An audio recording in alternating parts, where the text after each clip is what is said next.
ఒక రాజ్యంలో ఒక రాజు ఉండేవారు. ఆ రాజుకి ఒక కన్ను ఒక కాలు లేదు. అయితే ఈ రాజు ఒక రోజు ఆయన ఇంట్లో ఉన్న ఒక గదిలో వాళ్ళ పూర్వీకుల పెయింటింగ్స్, వాళ్ళ పాత తరాల వాళ్ళ పెయింటింగ్స్ అన్ని చూడడానికి వెళ్తారు. అవన్నీ చూసి ఆయన ఇలా అనుకుంటారు, అయ్యో నాకు కూడా ఒక పెయింటింగ్ లేదు కదా, మరి నా తర్వాత తరాలకి నా గురించి ఎలా తెలుస్తుంది అని ఆలోచించి ఆ రాజ్యంలో ఉన్న ప్రసిద్ధ పెయింటర్స్ అందరినీ పిలుస్తారు. అంతమంది పెయింటర్స్ లో ఆయన పెయింటింగ్ వేయడానికి ఎవ్వరూ అంగీకరించరు. ఎందుకంటే అవిటితనంలో ఉన్న రాజుని ఎలా పెయింటింగ్ వేయాలి, ఆయనని ఎలా మెప్పించాలి అనే ఆలోచన వాళ్ళకి రాక బాగా భయపడిపోయి అందరూ తిరస్కరిస్తారు. కానీ ఇంతలో ఒక్క పెయింటర్ మాత్రం నేను వేయడానికి సిద్ధంగా ఉన్నాను అంటాడు. అందరూ షాక్ అయిపోతారు. రాజుగారు సరే ఎలా వేస్తావో చూస్తాను అంటారు. ఆ తర్వాత అతను వేసిన పెయింటింగ్ చూసి అందరూ షాక్ అయిపోతారు.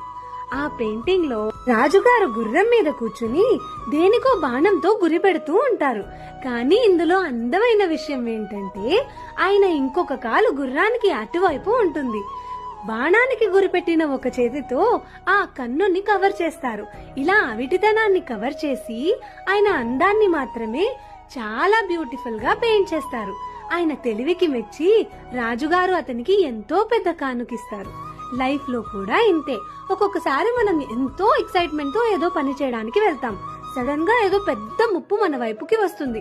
అది చూసి భయపడిపోయి వెంటనే వెనక్కి తిరిగి పారిపోతే మనలో గొప్పేముంది? ఒక్క 5 నిమిషాలు మనసు పెట్టి ఆలోచిస్తే మన బ్రెయినే మనకి ఐడియా ఇస్తుంది. ఎటువంటి సిచ్యువేషన్ అయినా గివప్ చేయకుండా తెలివిగా ఎదుర్కొంటే మనకొచ్చే రిజల్ట్ కి మనమే షాక్ అవుతాం. ఒక్కసారి ఆలోచించండి.